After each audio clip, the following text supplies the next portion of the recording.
안녕하세요. 왕초보도 쉬운 수입무역 저자 김진욱 간호사입니다.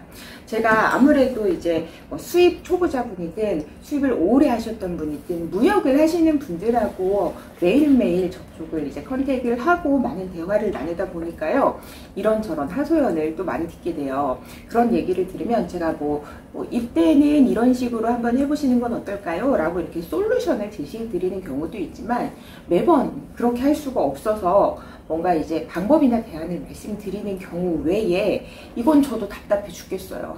저도 매일 이런 일을 겪는데 다른 분들도 정말 힘들어해요 라고 하면서 같이 신세 타령 아닌 신세 타령을 이제 하는 경우들도 있어요. 그래서 이번 영상에서는 좀 번외편이라고 할까요? 번외편으로 여러 수입자분들의 하소연을 좀 모아봤어요. 첫 번째가 뭐냐면 초보 수입자분들이 많이 하는 얘기인데요. 처음 수출자랑 컨택할 때 뭘 물어봐야 되나요? 정말 모르겠어요 라고 이야기를 하세요. 그래서 일단은 가장 중요한 건 이제 가격이죠. 제가 앞선 영상들에서도 많이 올려드렸지만 EXW 가격, FOB 가격, CIF 가격 이런 가격들을 이제 좀 받아보시고 내가 원하는 가격대에 근접한 게 맞는 건지, EXW 가격을 내가 들어놓고 이거를 우리나라 도착가로 오인하고 있진 않은지 이런 것들을 좀 미연에 방지하기 위해서 인코턴트 조건별로 일단 가격을 먼저 확인을 하셔야 되겠고요. 그리고 수입할 때 정말 2번, 3번, 4번, 10번 강조해도 지나치지 않은 메이드 인 차이나, 메이드 인 USA 같은 원산지 표시가 어떻게 되어 있는지, 안 되어 있다면 명확하게 표시를 해줄 수 있는지 이거에 대한 확답을 반드시 받으셔야 됩니다. 그래서 비용하고 원산지 표시 말씀을 드렸고요. 그리고 이제 수출자가 말하는 코드가 100% 우리나라에도 적용된다라고 할 수는 없지만 그들이 사용하고 있는 HSC 코드를 한번 확인해 보실 필요가 있겠고요. 그리고 우리가 이제 지난 영상인가요? 그 영상에서 FTA 활용에 대해서 제가 설명을 드렸었는데, 자, FTA Certificate of Origin, 이 원산지 증명서 제공이 가능한지를 한번 물어보시면 좋겠습니다. 원산지 증명서라고만 단순히 이야기하지 마시고 FTA 원산지 증명서라고 정확하게 얘기를 해주시면 좋겠고요. 그리고 생각보다 그 리드 타임이 길어요. 내가 주문을 하면 며칠 뒤에 바로 배나 비행기를 타고 우리나라로 올 것처럼 이제 생각을 하시는 경우도 많이 있는데 실제 그렇지 않고, 특히나 중국 같은 경우에도 물건을 이제 주문을 해보면 보통 3주에서 4주 정도 이제 그 물품을 생산하는 기간이 있거든요. 그래서 이 리드 타임도 이제 확인을 해보셔야겠습니다. 특히나 어떤 계절성, 시기성 상품을 이제 취급하시는 분들은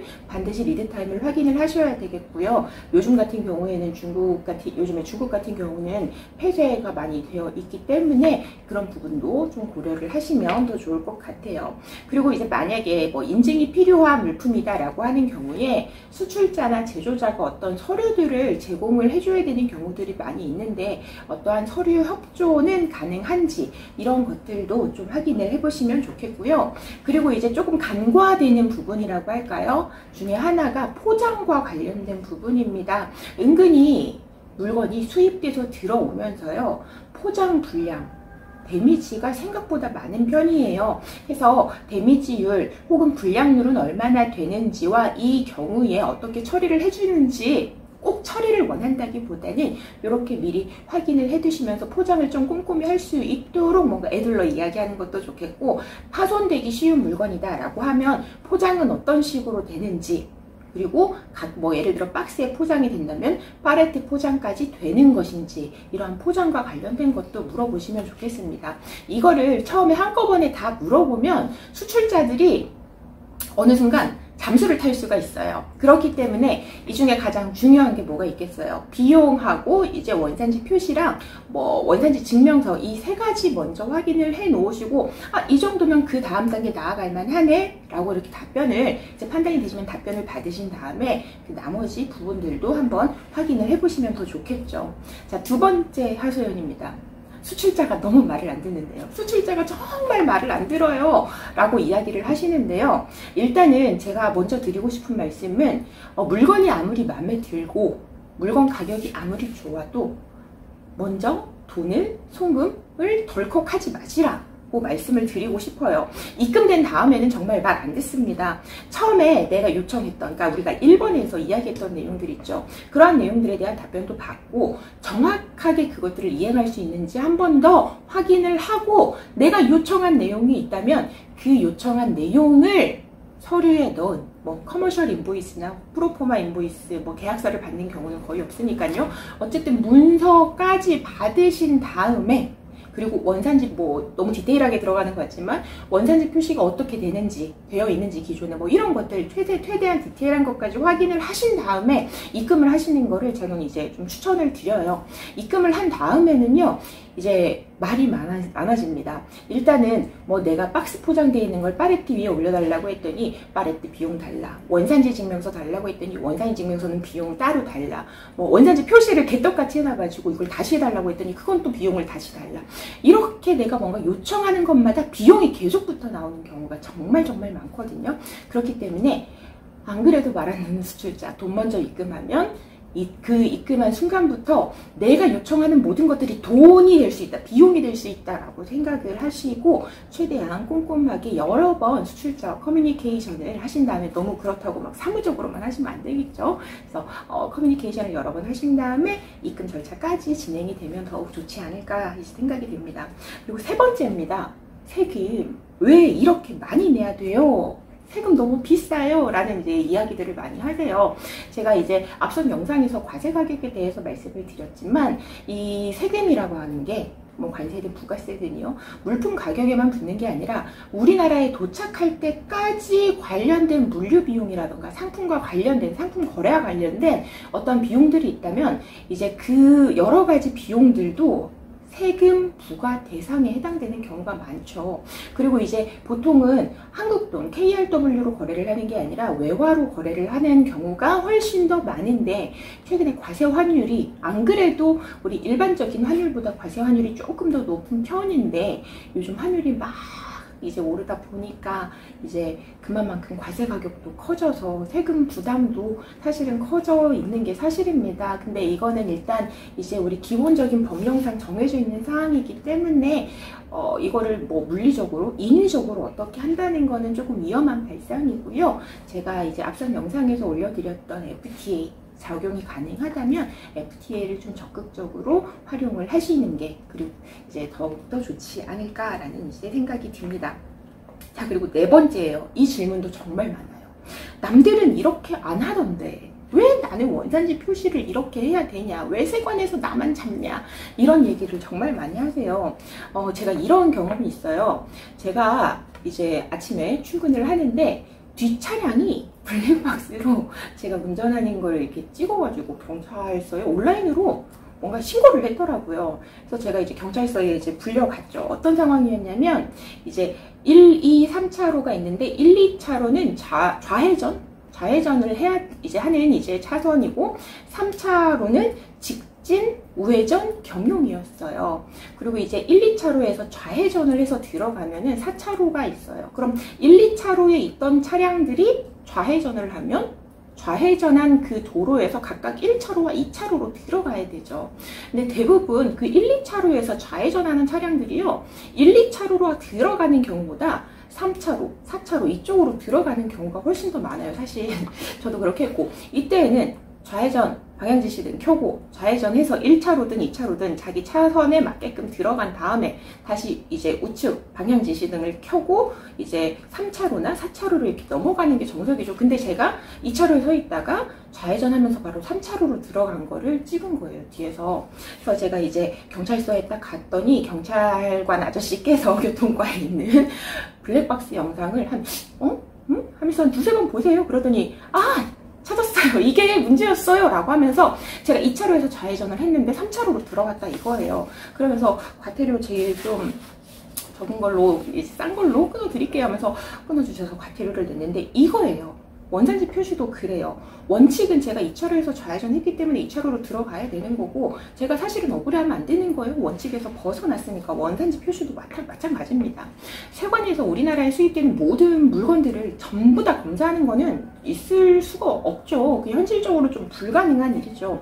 그러다 보니까 이제 일부 물품들이 랜덤으로 무작위로 또는 이제 뭐 수익과 관련돼서 앞에 법령을 요구한 경우들이 많아서 검사 대상으로 선별이 되고는 하는데, 이러다 보니까 똑같은 물건을 똑같은 방식으로 원산지 표시를 해서 수입을 하는데도 누구는 되고 누구는 안 되고 이런 경우가 발생이 되는 거예요, 통관이.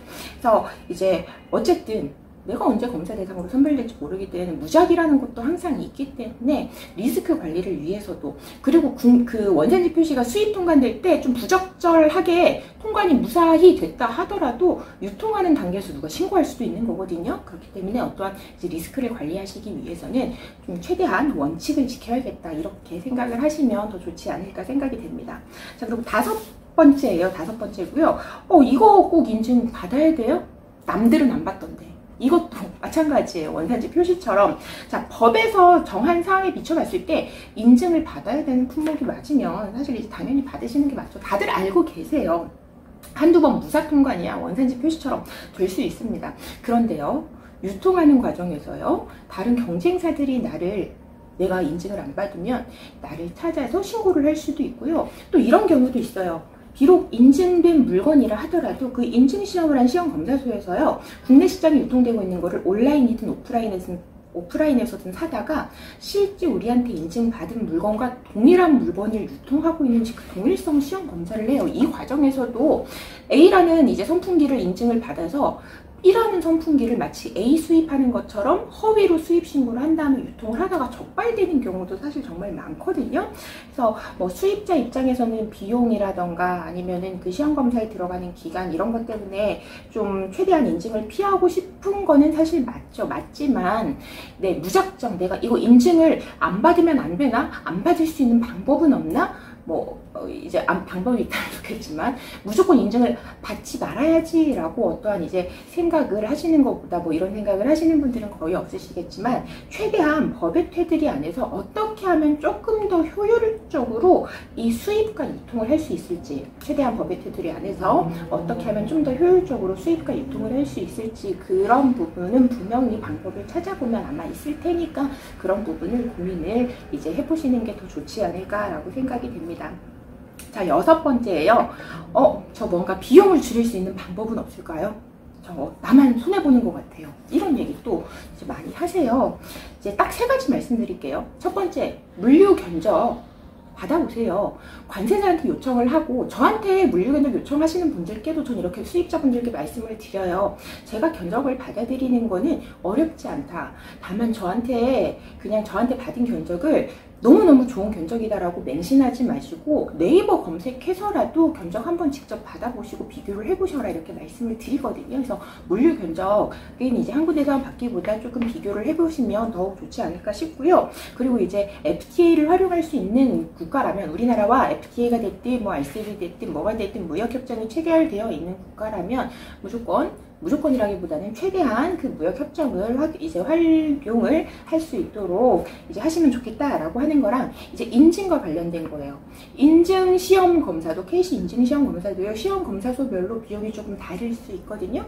시험 견적을 좀 이제 비교를 해보시는 것도 좋고, 이것 이상으로 좀 더 중요할 수 있는 게, 내가 하나 인증 시험을 봤는데 이것에 더불어서 파생 모델로 좀 그 다음 품목은 비용을 줄일 수 있는 건덕지는 없는지, 이게 단지 이번 수입건뿐만 아니라 내가 하나의 물건을 수입하고 유통을 이제 하기로 마음을 먹었다면 한 번만 하고 마실 게 아니라 그 이후에 또 다른 아이템들이 계속 들어올 거잖아요. 또 다른 아이템까지도 어느 정도 아웃라인이 갖춰져 있는 상태에서 어떻게 하면 이것들의 인증 비용을 전체적으로 종합적으로 봤을 때 줄일 수 있을지, 내가 다양한 품목을 앞으로 같은 라인에서 주방용품이면 주방용품, 아니면 의류면 의류, 스포츠용품이면 스포츠용품, 이런 것들을 수입을 할 텐데, 이런 것들을 좀 최대한 다양한 라인을 한 공장 또는 최소한의 공장에서 좀 가져올 수 있는 어떤 이제 그 제조사나 거래처를 찾는 것도